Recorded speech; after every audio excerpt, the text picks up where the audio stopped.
सर्व व देशभरातील व जगभरातील आदिवासींना जागतिक आदिवासी दिनाच्या खूप खूप शुभेच्छा.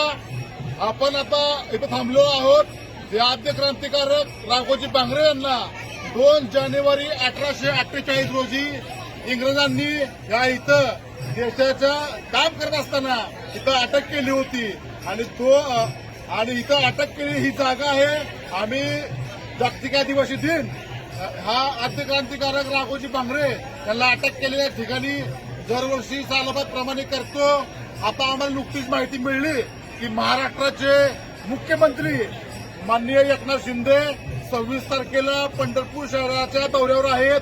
आमची एक सातत्याने इथे मागणी होती की आद्य क्रांतिकारक राघोजी बांगरे यांचं राष्ट्रीय स्मारक या चंद्रभागेच्या पत्रामध्ये व्हावं. पण गेले 7-8 वर्ष झालं शासन दिशाभूल करतंय, आम्हाला फसवतंय आणि कोळी समाजाला व आदिवासीला येण्यात काढायचं काम करतंय. त्यामुळे आमच्या जातीच्या दाखल्याचा प्रश्न असो, नोकरदाराचा प्रश्न असो आणि हे महाराष्ट्राचे मुख्यमंत्री येणाऱ्या प्रत्येक नागरिकाचं मनापासून काम करतात. फक्त आदिवासी कोळी जमातीचं काम का करत नाहीत त्याचा राग आमच्या मनामध्ये आहे. आमच्या आदिवासी समाजाची जी काय प्रलंबित मागणी आहेत, आमची मागणी आहे की आद्य क्रांतिकारक राघोजी बांगरे यांचं राष्ट्रीय स्मारक इथं व्हावं. फक्त आद्य क्रांतिकारक असल्यामुळं महाराष्ट्र शासन इथं आदिवासी विभाग ही लक्ष देत नाही, मुख्यमंत्री लक्ष देत नाही आणि इथं स्मारक होऊ देत नाही. त्यामुळं आम्ही आता सगळ्या आमच्या ह्या बांधवांनी एक निर्णय घेतलेला आहे. महाराष्ट्राचे मुख्यमंत्री या पंढरपूरच्या दौऱ्यावर येणार आहेत.